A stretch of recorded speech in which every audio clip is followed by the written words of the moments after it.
Nous avons essentiellement trois genres d'huile. Il y a de l'huile végétale. Et je m'aimerais vous dire que toute huile que la nature nous a donnée gracieusement, ces huiles sont venues pour nous aider à grandir. Ces huiles-là sont positives toutes. C'est l'utilisation ou la transformation que nous faisons qui fera de nous, de ces huiles-là, bénéfiques ou maléfiques.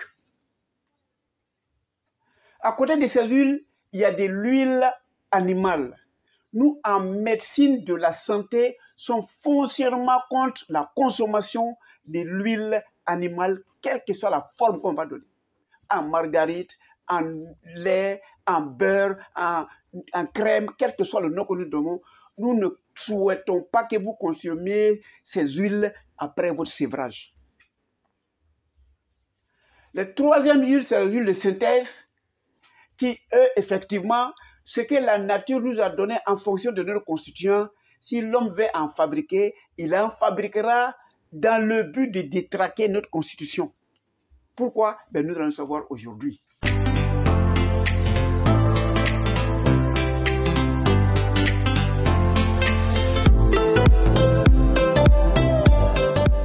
Bienvenue à Objectif Santé, votre chaîne de bien-être, qui vous permettra de lever les suspicions, les difficultés, les peurs vis-à-vis de tout ce que la nature nous donne gracieusement. Ça, retenez ça, que la nature n'a jamais donné dans le but de te détruire. C'est nous, ou bien nous devons consommer et nous le consommons mal, ou bien nous voulons mettre notre touche, nous transformer d'abord avant de consommer, et là nous allons passer à côté de la plaque. Donc les éléments de synthèse, déjà, nous sommes contre. Alors, sur cette table,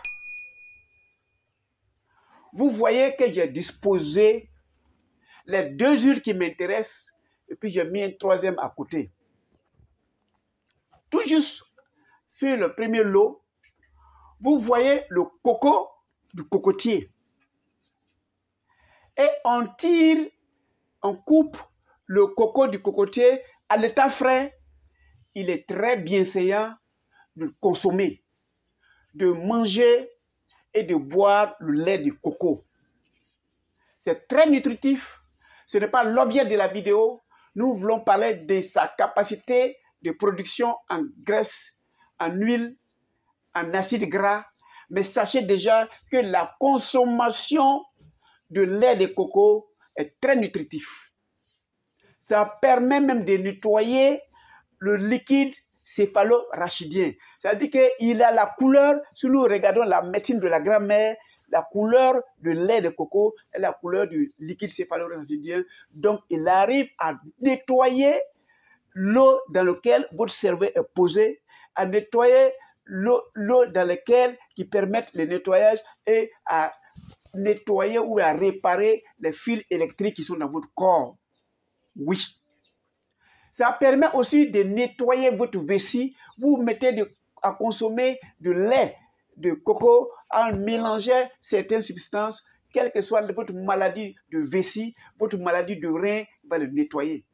C'est un bon nettoyant. Il permet de donner de la consistance au vrai sang qu'on appelle le plasma. Elle lui permet de lui enlever, extirper toutes les maladies et lui permettre de mieux se porter. Mais nous, aujourd'hui, on avons choisi de parler de son lait. Donc voilà, à l'état frais, quand nous allons couper, comment elle se présente. Alors, quand nous enlevons la partie verdâtre, voilà ce que nous retrouvons qui protège encore la coque. Et voilà, quand nous enlevons l'ensemble des os, voilà la coque découverte. Quand nous allons casser cela, nous trouverons les éléments dont on a besoin pour faire notre huile. Donc, non seulement nous allons boire l'eau de coco, mais nous allons fabriquer notre huile et cette partie dure que vous voyez là, cette partie coque que vous voyez là, est très utile pour permettre de fabriquer du feu. Voilà, en lieu de place de consommer, d'aller couper des bois pour faire votre charbon, vous pouvez utiliser cela pour faire cuire ou bien pour produire votre feu.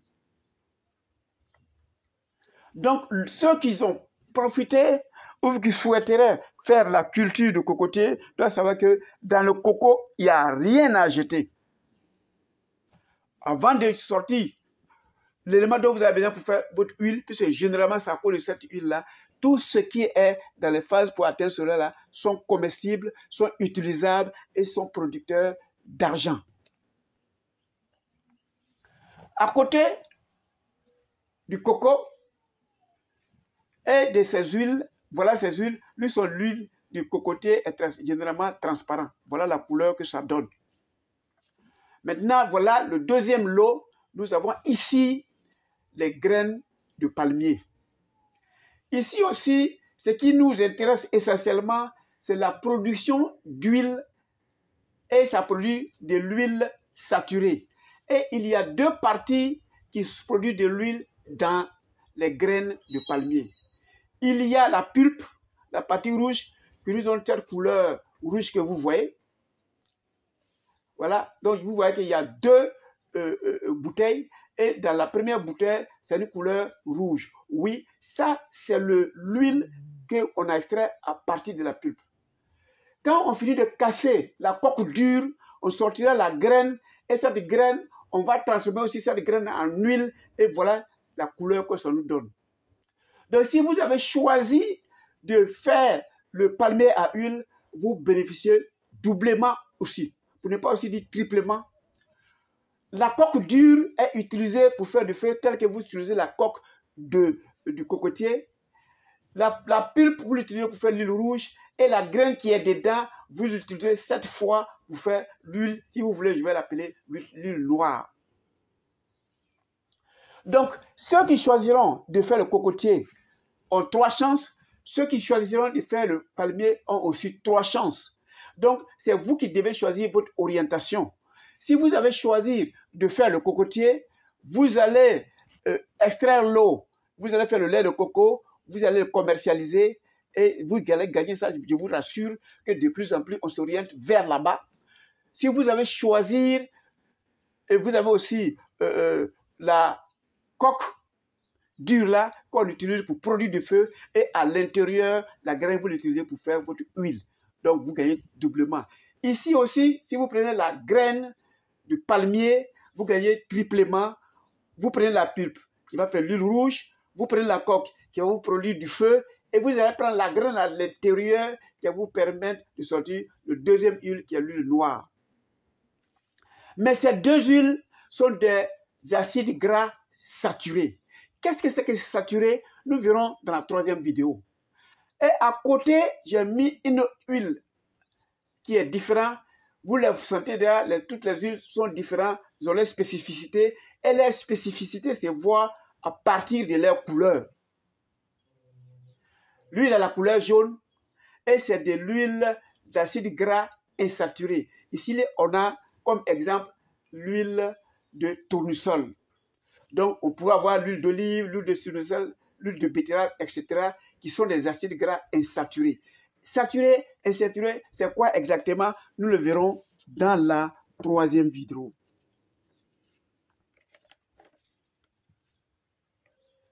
Mais avant de continuer, je dis et j'insiste, nous, en médecine de la santé, sommes consciemment contre l'utilisation de l'acide gras animal. La consommation, nous ne sommes contre.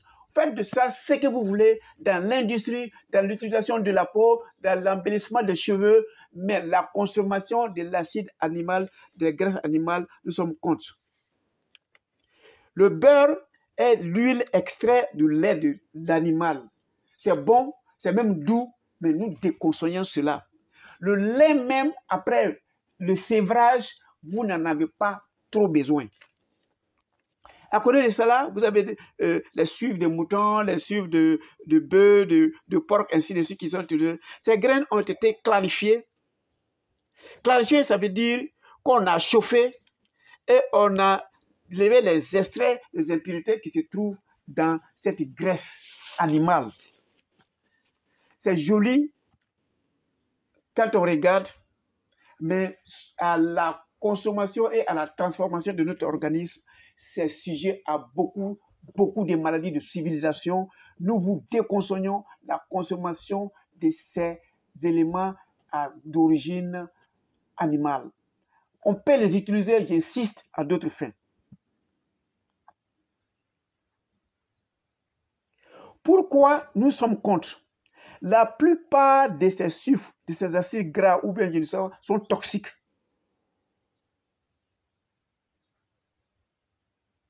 Alors, il faut lutter contre cette toxicité et nous allons en voir plus. Alors, c'est quoi acide gras saturé?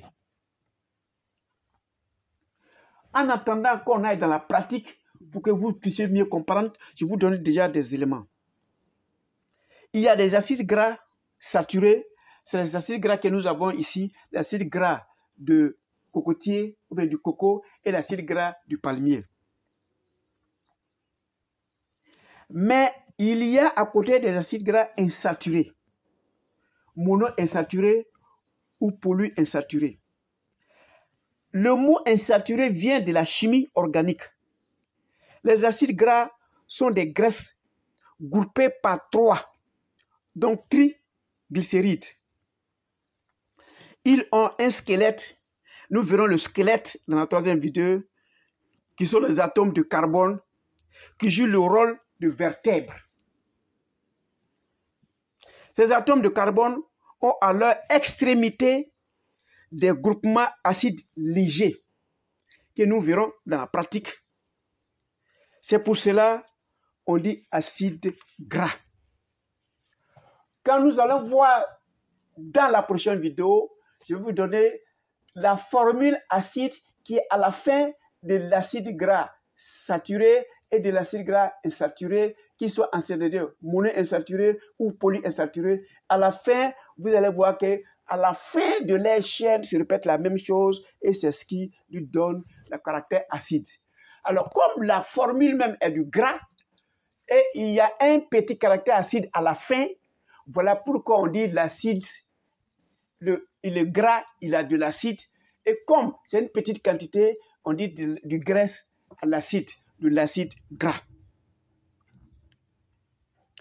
En attendant que nous voyons, déjà, sachez déjà que les carbones sont liés comme s'ils se tenaient les mains les uns et les autres. Et c'est ce qui va faire la colonne vertébrale de notre gras. À la fin de la colonne vertébrale de notre gras se trouve la formule acide. Donc, l'acide est le graisse. Et la chaîne de carbone, il est au moins 18, 19, 20, 22, ainsi de suite. Mais nous, quand nous allons dans notre exemple, on va, comme c'est pour illustrer, faciliter la compréhension, on ne fera pas beaucoup de carbone, mais sachez que la chaîne de carbone est suffisamment élevée. Et les carbones, quand vous allez voir, ils ont 4 bras. Voilà, vous imaginez que vous avez 4 bras. On va supposer que les pieds sont des 2 bras, et puis les 2 bras, donc vous avez 4 bras. Et pour qu'on parle de saturation, il faut que chaque bras attrape de l'hydrogène.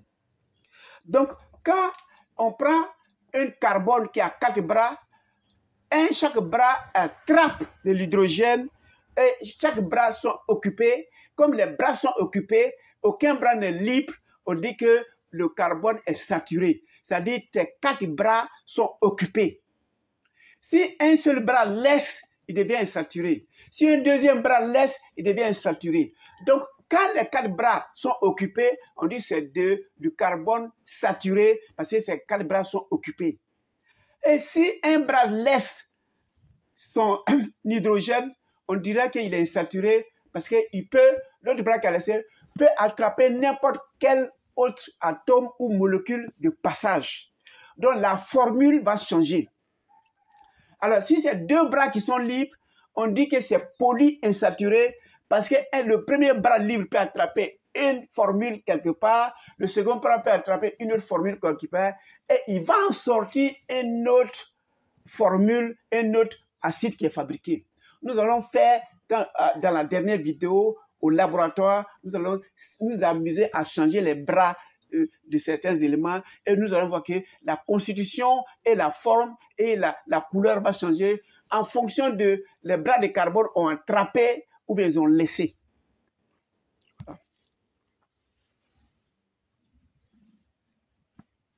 Mais ce que vous devez retenir, ces bras peuvent attraper une seule molécule. C'est-à-dire, les oxygènes, par exemple, ils ont 2 bras. Donc, un bras de carbone peut attraper un bras de l'oxygène. Ça marche. Mais à un moment, 2 bras de carbone vont attraper les 2 bras de l'oxygène. Ça aussi, ça marche, mais ça va fabriquer une autre formule, un autre acide, une autre présentation.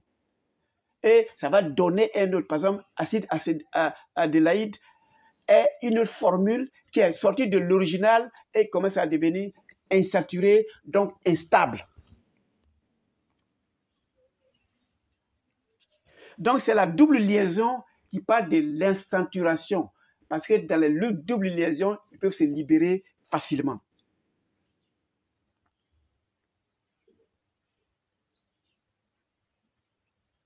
Voilà une idée ramassée de saturés, de monoinsaturés et de polyinsaturés.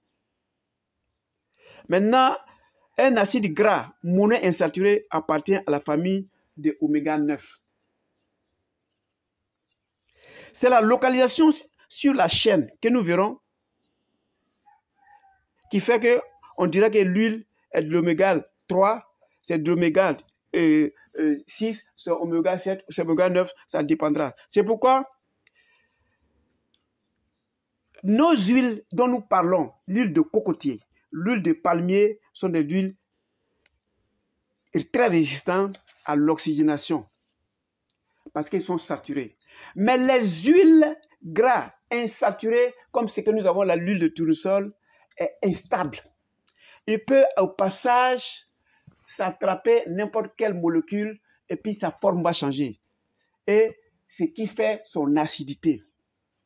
Alors, allons-nous demander à quel moment, qu'il soit l'huile insaturée ou l'huile saturée, l'huile devient toxique. À quel moment la toxicité va rentrer dans cette huile que vous voyez là? Il y a 3 conditions qui amènent l'huile à devenir dangereuse à la consommation.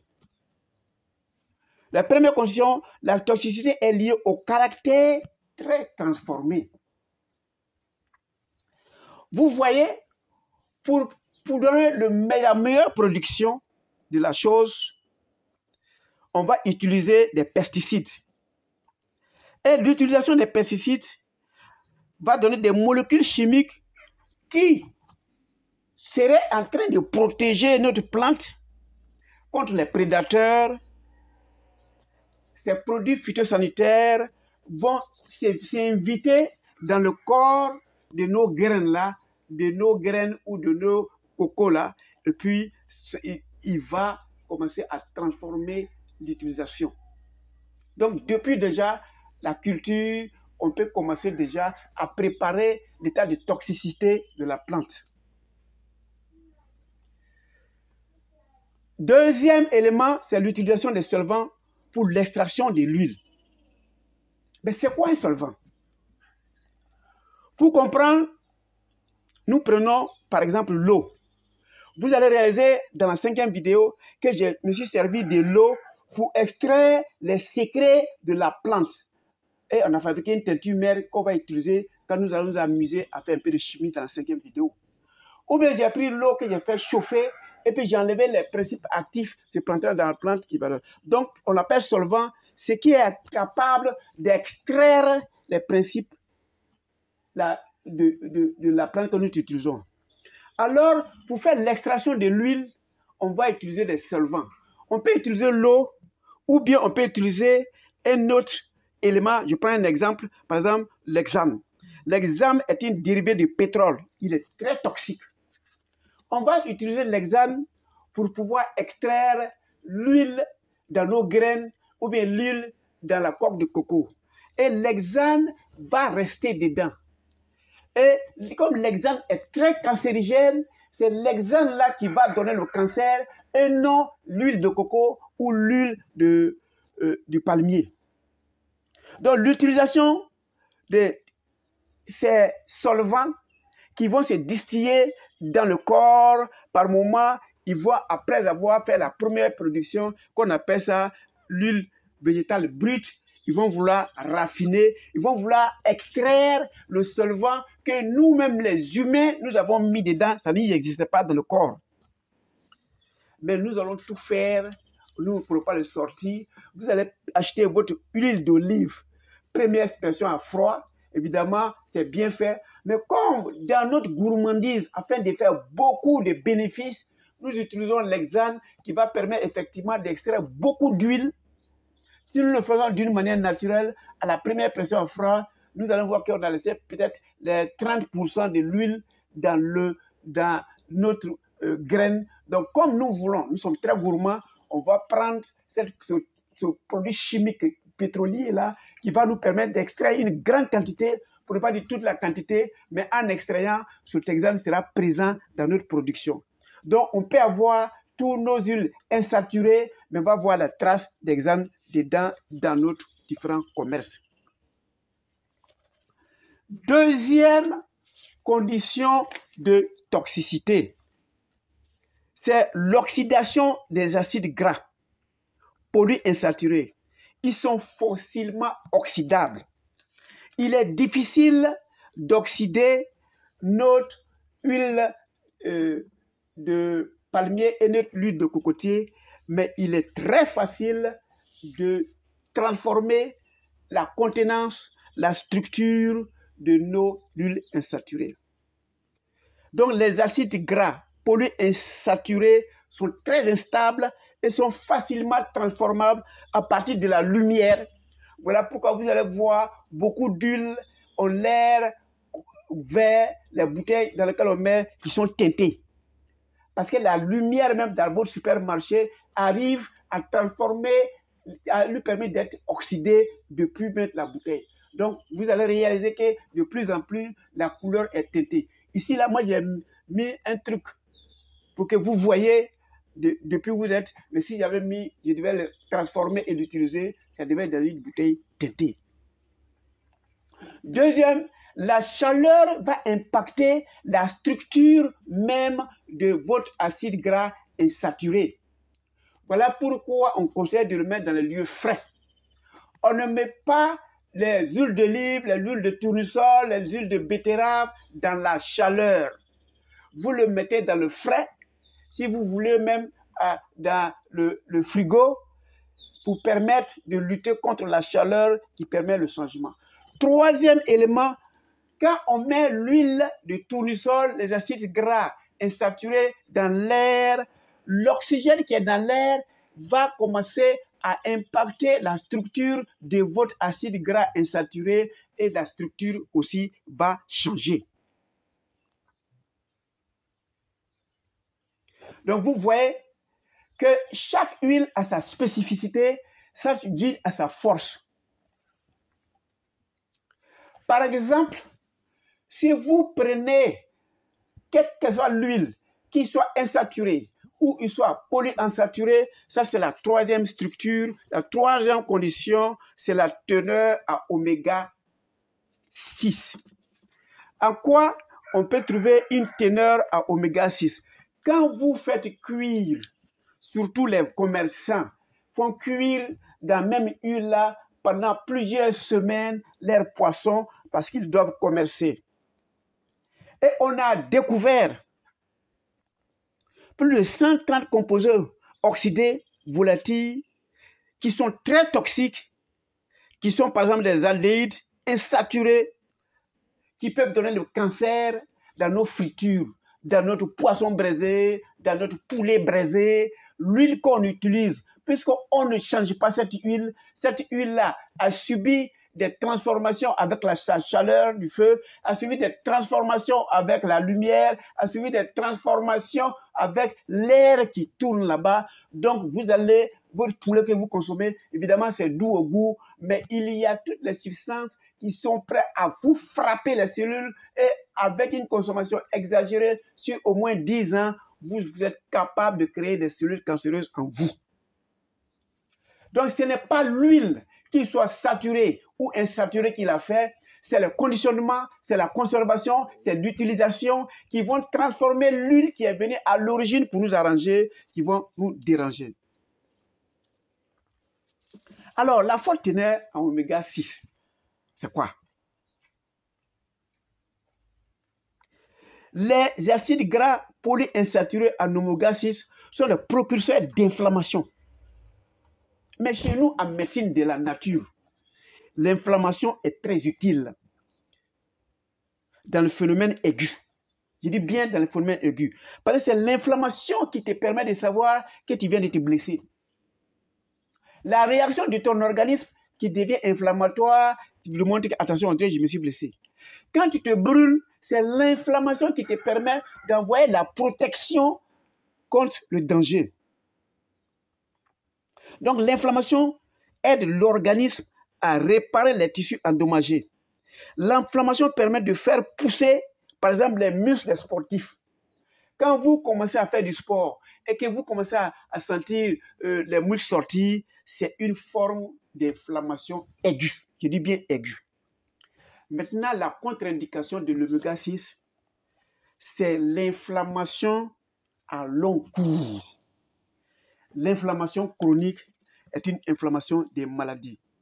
Et cette inflammation d'air d'oméga peut être à la base d'ostéosclérose, l'aggravation des maladies auto-immunes qui vont d'une manière recrudescente là, et la décompensation. Quand on a beaucoup d'oméga 6 dans le corps, c'est un genre d'inflammation, mais comme c'est l'inflammation qui est devenue chronique, ça va être sujet à beaucoup de parutions de maladies de civilisation.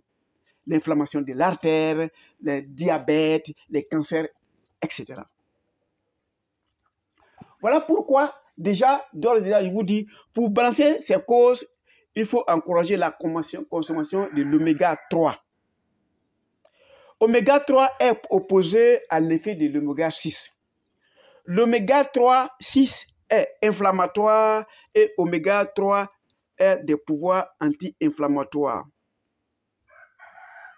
Donc, pour cela, on conseille de varier la consommation d'huile. Si cette semaine, vous avez pris l'huile de tournesol, la semaine qui suit, vous prenez l'huile d'olive, la semaine qui suit, vous prenez l'huile d'arachide, ainsi de suite. Vous allez trouver les différents éléments qui permettront de neutraliser les inflammations existantes dans ces huiles-là. Voilà ramasser d'où vient le danger de l'utilisation des huiles. Vous retenez, il y en a deux facteurs.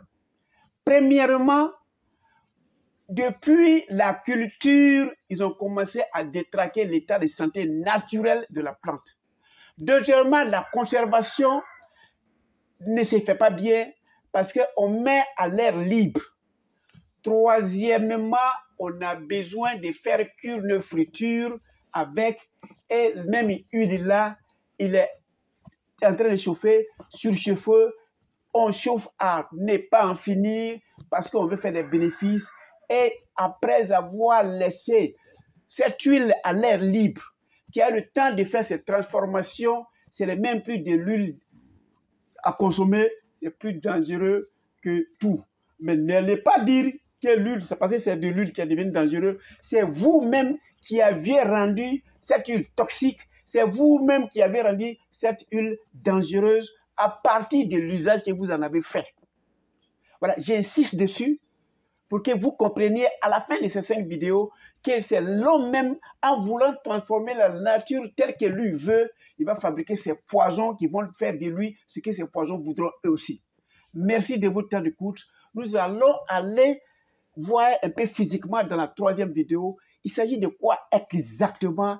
De monosaturés, des insaturés, pour vous faciliter la compréhension et pour vous qui fassiez des restaurations, qui êtes en train de commercer l'huile, vous saurez comment les conserver, comment les éviter à être détruits et comment les étudier à devenir d'autres éléments très destructifs pour l'humain, puisque je suis sûr que ce n'est pas votre objectif et vous devenez des acteurs de la destruction des espèces humaines sans le savoir. Et plus de savoir que c'est vous qui êtes le destructeur, on s'en va incriminer un innocent qui est la nature qui nous a donné de l'huile saturée gracieusement. Merci de votre temps d'écoute. On se voit à la 3e vidéo pour savoir exactement comment on manipule cette chimie-là. Nous ferons un peu de chimie organique.